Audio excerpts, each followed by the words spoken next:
अपना काम करते हैं। तो यही एक सपना लेके मैंने भी प्रिपरेशन किया था।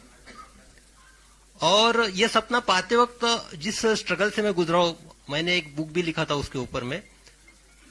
तो रॉकेल के दिए के नीचे पढ़ाई करते हुए मैं यहां तक पहुंचा था। और आईपीएस बनने के बाद ये सबसे बड़ा लम्हा था मेरे परिवार वालों के लिए।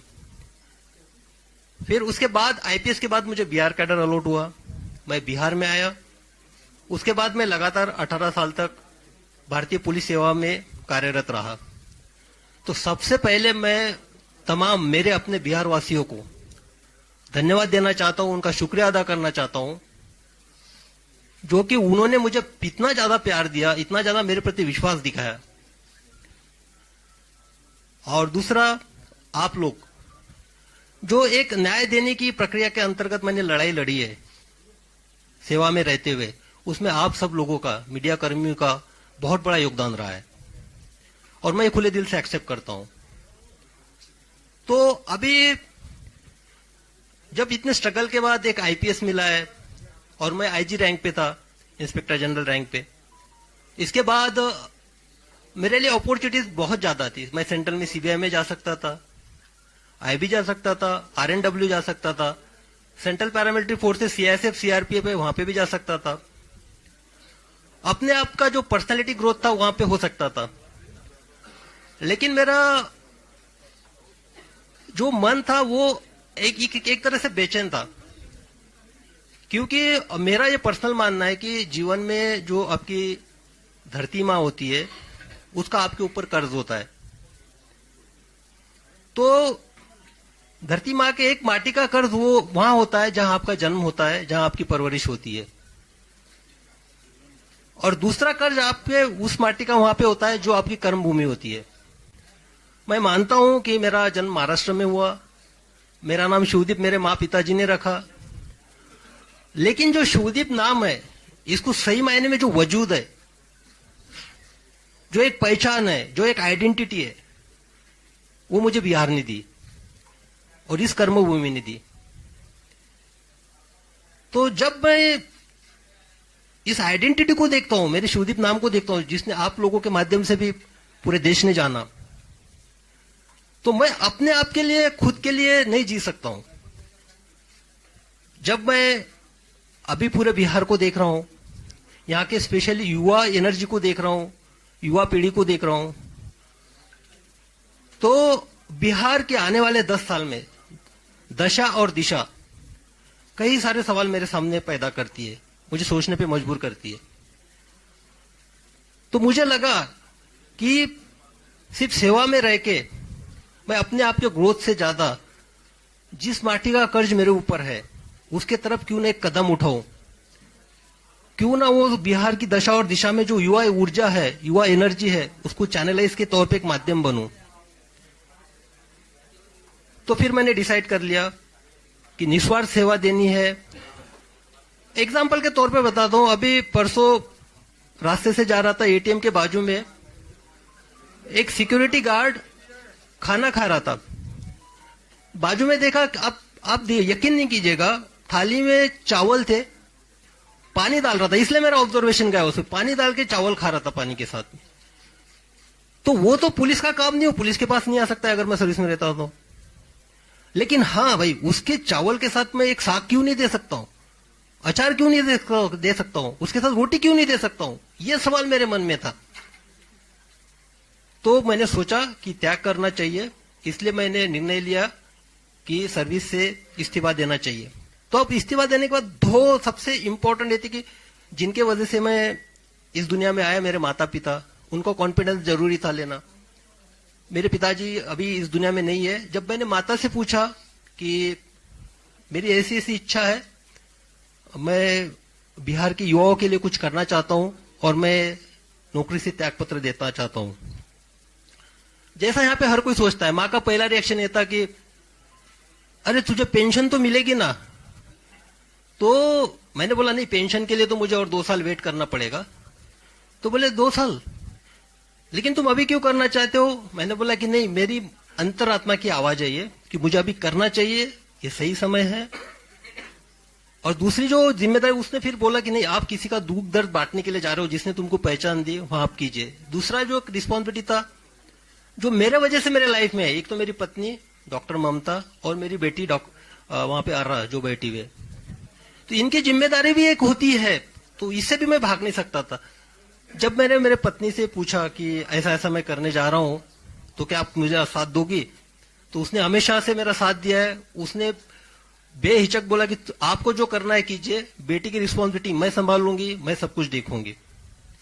तो जब मुझे दोनों साइड से क्लियरेंस मिल गया, मैंने रिजाइन कर दिया और यहां पे मैं आपके सामने आज एक आईपीएस के तौर पे बैठा हूं, आपसे बात कर रहा हूं।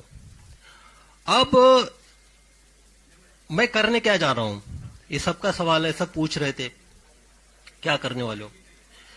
तो मैंने पहले बताया था कि बिहार की जो दशा और दिशा 10 साल के बाद मुझे दिखाई दे रही है, वो मुझे बेचैन करती है, डिस्टर्ब करती है।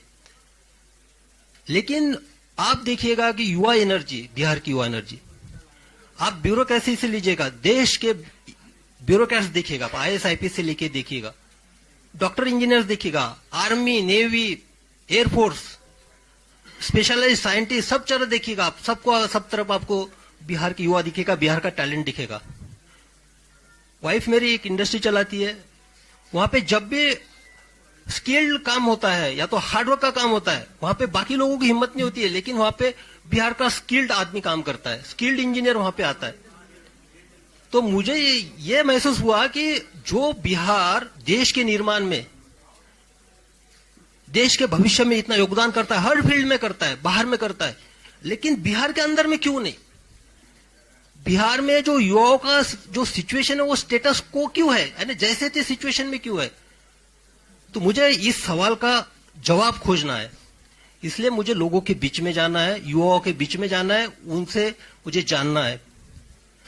और मैं जा इसलिए भी रहा हूं कि मुझे हजारों मैसेजेस आते हैं, युवा जो है मुझे या तो एक प्रेरणा के तौर पे देखते हैं कि रोल मॉडल के तरह के मुझे इस तरह से बनना है, और दूसरा एक उम्मीद भी रखते हैं कि मैं समाज के लिए कुछ करूंगा। तो युवा, तो उनके जो मैसेजेस होते हैं उनका एक बेसिक ये रहता है कि सर हमको आपसे मिलना है, हमको आपको हमारी समस्या बतानी है, हमको हमारे आइडियाज आपसे शेयर करने हैं, हम क्या करना चाहते हैं हमको बताना है। तो मुझे लगा कि मैं तो अभी उसी फील्ड में था, यानी ब्यूरोक्रेसी में था, टेबल के इस पार था। तो टेबल के इस पार अगर बैठ के सुनूंगा तो कोई मतलब नहीं है, तो और उनको बुलाऊं मेरे पास, ये भी कोई मैटर नहीं करता है। तो मैंने डिसाइड किया कि उनके पास जाना चाहिए, जो धरातल से मुझे मैसेजेस आते हैं, जो मेरे साथ कम्युनिकेट करते हैं, जो संदेशा भेजते हैं, उनको मिलना चाहिए, डायरेक्ट मिलके उनसे समझना चाहिए कि क्या हो सकता है, उनकी सोच क्या है, सोच में बदलाव कैसे लाया जा सकता है। तो एक एक उसी तौर पे मैं अभी निकल पड़ा हूं, युवाओं से मैं मिलूंगा, और इसके मेरे जो एक रन फॉर सेल्फ है, एक रन फॉर सेल्फ ये मेरा इंडिविजुअल है, मैं निकल रहा हूं मिलने के लिए। तो इसमें मेरे 3 प्रिंसिपल्स है बेसिकली।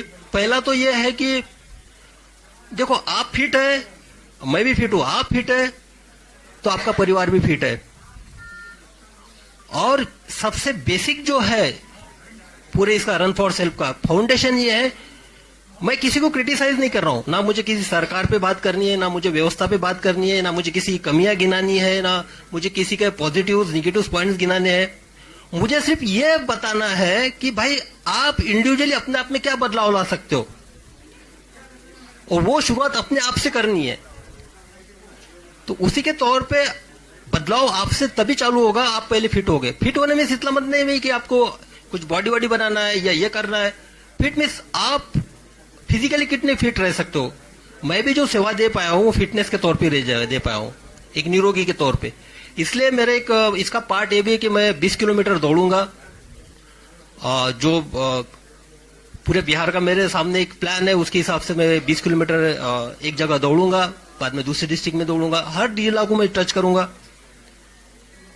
और उसके साथ दूसरा जो है, आप मेंटली फिट भी होना चाहिए, साइकोलॉजिकली फिटनेस चाहिए। यहाँ पे वो जो स्टेटस को की मैं बात कर रहा हूं, जैसे थे सिचुएशंस की, तो भाई मैंने देखा है, आप लोगों में एनर्जी देखी है। मैं जब पटना से ट्रांसफर हो गया था मेरा, why Patna is crying for this cop, एक आर्टिकल छपा था नेशनल लेवल पे टाइम्स ऑफ इंडिया में, हाहाकार मच गया था, लोग रो रहे थे ट्रांसफर के बाद। और वो लोग कौन थे? वो लड़के थे, स्टूडेंट थे, जो 14 दिन तक 4 या 5 डिग्री सेंटीग्रेड में अपना अनशन पे बैठे थे 9 दिन तक। तो क्या था, उनका मैंने पासपोर्ट बनाया था या किसी को मैंने केस से निकाला था, उनके लिए मैंने क्या किया था।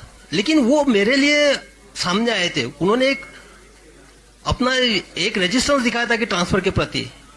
उनके जो आंसू है, वो आंसू मेरी जिम्मेदारी और बढ़ाते हैं। देखो, आपका कोई खून का नहीं है, आपका कोई रिश्तेदार नहीं है, आपका कोई सगा सोरा नहीं है, और वो आपके लिए रो रहा है, तो जिम्मेदारी और आप पे बढ़ती है। और उसके बाद तो मुझे ये जानना है कि जो एक डेडिकेशन है, एक साहस है, जो मुझ में मैं युवाओं में भी देखना चाहता हूं, इसलिए उनको साइकोलॉजिकली भी फिट देखना चाहता हूं।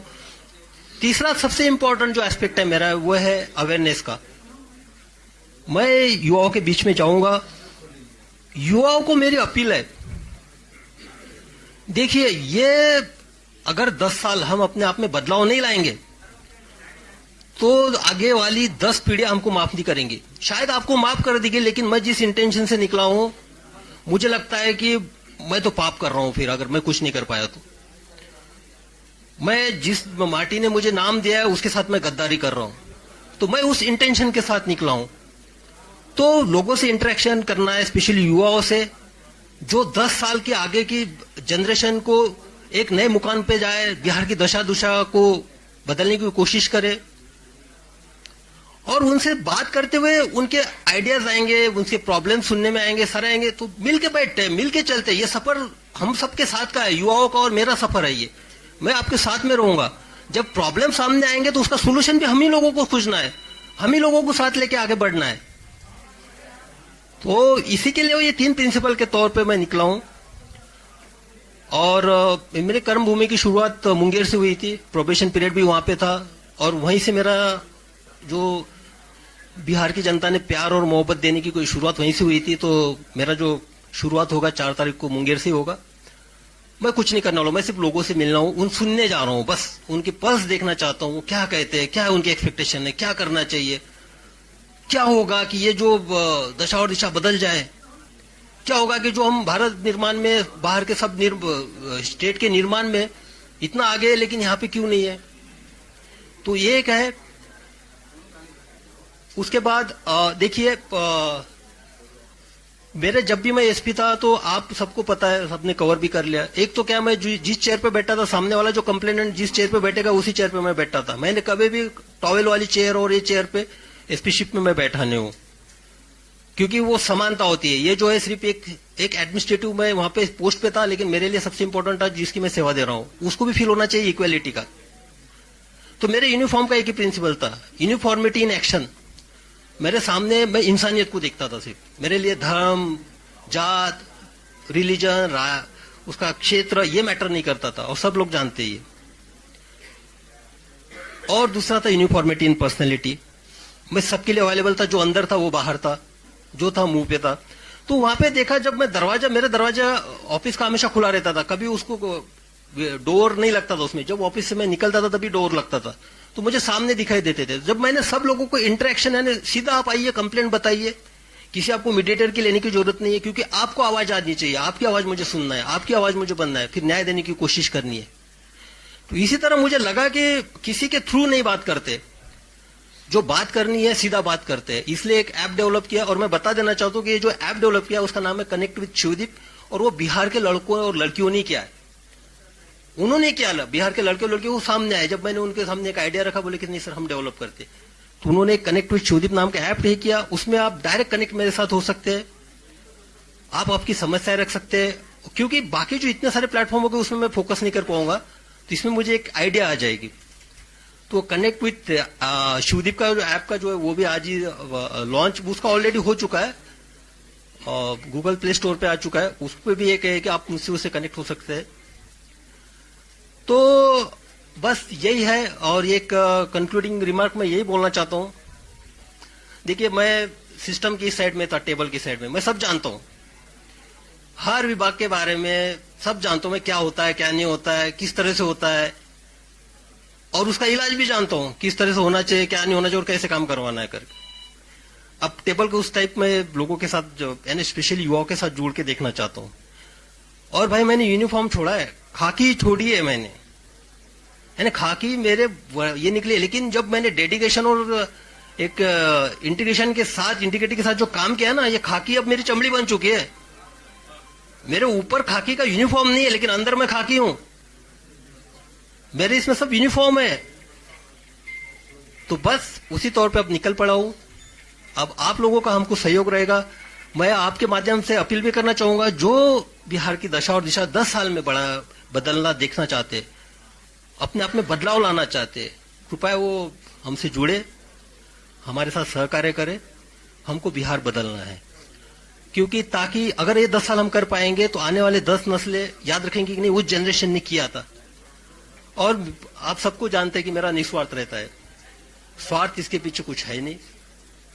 तो बस सर आपने कहा कि मैंने खाकी छोड़ी है, तो क्या खाकी पहनेंगे क्या निकट भविष्य में? भाई सबसे पहली बात है कि मुझे पहले लोगों से मिलने तो दो, पर्स तो जानने दो लोगों का, क्या उनका क्या कहना है ये तो सुनने दो। मैं तो टेबल की इस पार था, अभी जाने दो। अभी तो निकला हूं मैं।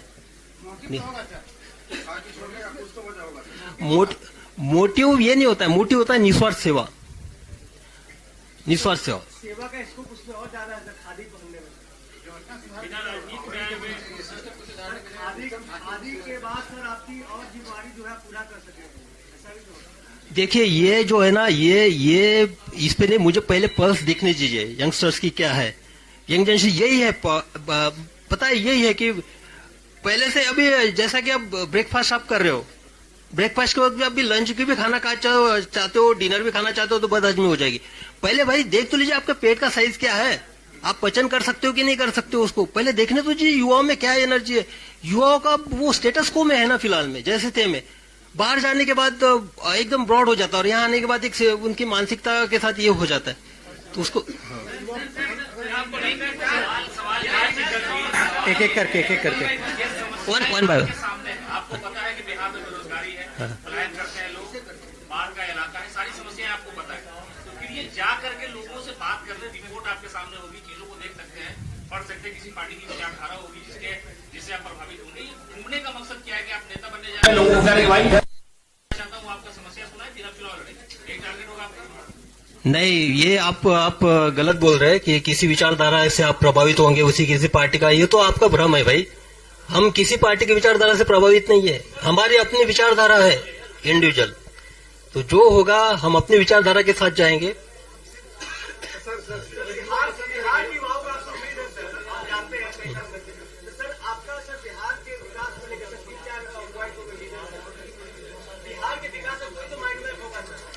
बिहार के विकास का अभी पहले मुझे मिलने तो दो लोगों से, तो अब इसीलिए तो मैं निकल पड़ा हूँ। मेरे माइंड में क्लियर है, एक साइड तो मैं जानता हूँ, टेबल की इस साइड में जाता हूँ, वो मुझे पता है।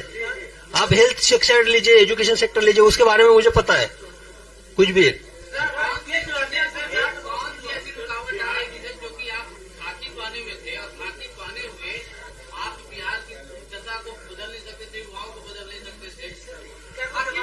अब दिक्कत तो स्पेशली अभी मैंने एक एग्जांपल बताया था सिंपल सा, वो जो है जिसके थाली में सिर्फ चावल और पानी से के साथ चावल खा रहा था, वो उसका पुलिस से क्या रिलेशन है?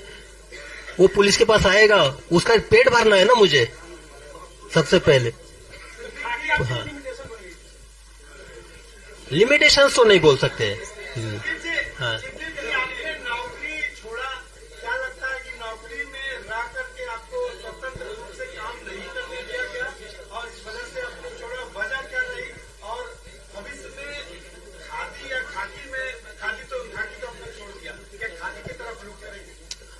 मैं पहले क्लियर चुका हूं, एक माटी का कर्ज उतारने के इसमें एक मेरा पहला कदम है। और मैंने खाकी छोड़ी है, मेरी चमड़ी खाकी की है, मैं खाकी रहूंगा, मेरा जो फंक्शनिंग होगा वो खाकी का ही होगा, एक्शन भी मेरा खाकी का ही होगा। ये जरूरी नहीं मेरे कर्तव्य जो है खाकी में जो मुझे कर्तव्य सिखाए वही मेरे कर्तव्य होंगे। सर लेकिन आपकी बात तो सही नौकरी क्यों छोड़नी पड़ी ये सवाल तो है। नौकरी माहौल सही था आपके जैसे लोगों के लिए काम करने के लिए। नहीं, मैंने तो बताया, ये मेरा सेल्फ डिसीजन था, व्यक्तिगत निर्णय था।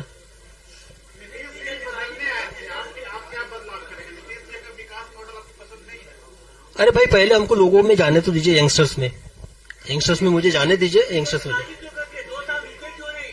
2 साल आपने हाँ, 2 साल आपको रोके क्यों नहीं? जल्दबाजी क्यों कर गए? जल्दबाजी ये आपको लगता है, आपकी अपनी सोच है, मुझे नहीं लगता कोई जल्दबाजी हुई है। चलो, थैंक यू। और सबसे ये मैं कहना चाहता हूं कि हर चीज को एक पॉलिटिकल एंगल से मत देखा कीजिए। और ये तो मैं क्लियर कट अभी बता देना चाहता हूं कि जो भी बाहर रूमर्स चल रहे हैं, मैं किसी के साथ जुड़ने वाला नहीं हूं। ठीक है, थैंक यू।